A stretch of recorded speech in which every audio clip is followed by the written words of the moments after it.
I work as an academic, and so what do we work with? Well, we have to work with boring old facts. What did we find? Well, first of all, we found that Kinder Morgan been making a case for this because of the jobs it will create.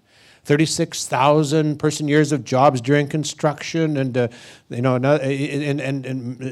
other 2,500 or 2,400 jobs during operations, and that's a big part of their case. And these benefits are things that people see as important. But what did we find? We found that Kinder Morgan exaggerated those job creation figures by 3 times. Now, this is not unimportant because the National Energy Board and the governments depend upon fair, transparent, and accurate presentations with the facts with respect to these projects, because they don't go out independently looking at these projects and gathering the facts. They depend upon, under the legislation, that the companies, the proponents, give them the right facts. What did Kinder Morgan do with the facts? We found they multiplied them times 3. Now, I'm not going to tell you why I think they did that. You can draw your own conclusions, but I have my suspicions.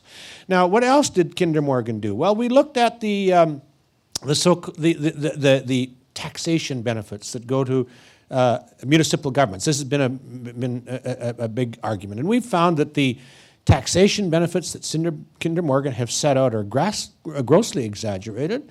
And in fact, if you compare them, and we don't have the full costing of what it'll cost to municipalities, but it's very hard to see that with the relatively small taxation benefits to municipalities in this province and in the Lower Mainland, that there's any net benefit to municipalities, even just looking at the financial tax revenues that they get from this project. What about the larger fiscal position? There's been a lot of argument. We call it the fiscal position. Sorry, that's an economist and academics term. All that means is the money that flows, the excess, the surplus money that flows and spread out around that Kinder Morgan likes to talk about. Who does that go to? Well, aside from the profits to Kinder Morgan, the part that's left over, 65%, let's say roughly, something in that range, goes to the oil sand companies, the tar sand companies. 30-some% goes to Alberta. How much goes to BC? Benefits to BC. This is a big argument that they've been making. This is a beneficial project to BC, to municipal governments, provincial governments. 2% of the fiscal benefits over the long-term life of this project go to BC. There is absolutely no way that you can consider that to be a significant fiscal benefit considering the impacts that this project has in terms of BC. What else did we look at? We looked at the economic costs of this project. If there were a major or a catastrophic event, an oil spill, a rupture, that sort of thing that can happen with these pipelines and the transfer of product and that sort of thing. Kinder Morgan said that in the worst case, you might have $350 million, let's say, the cost in the worst case scenario of a catastrophic event, and much less than that if it was a major event. We divide these into major and catastrophic. What did we find? Well, we find that there's, for a major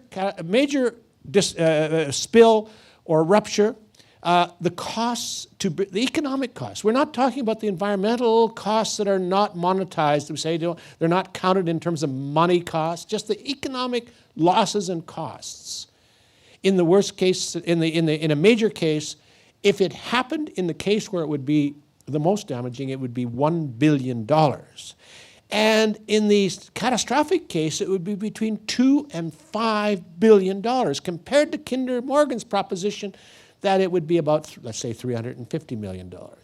A gross understatement on Kinder Morgan's part. Why is that the case? Because Kinder Morgan said if there's a catastrophic or a major event, where did they study it? They went out and studied it off in, which we care deeply about, but off in some regional, remote area where, yes, there would be environmental damage, but there's very little industrial, commercial, or residential development, that sort of thing. So there'd be very insignificant economic costs. They said that's where and they put that forward, if you can believe it, as a measure of what would be the cost of a major and a catastrophic event.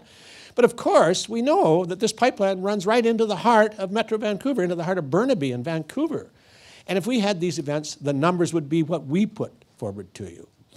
And so just taking the numbers, and we haven't even looked at, and I don't apologize for this, although I would want anybody who's judging this to look at this as well.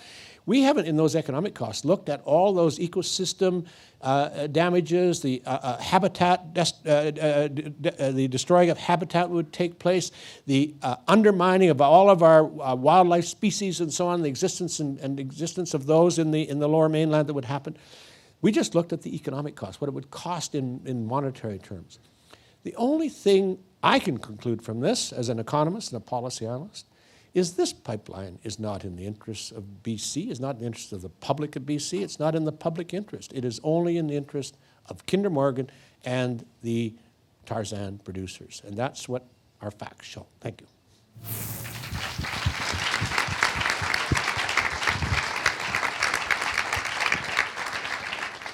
Thanks so much, Doug.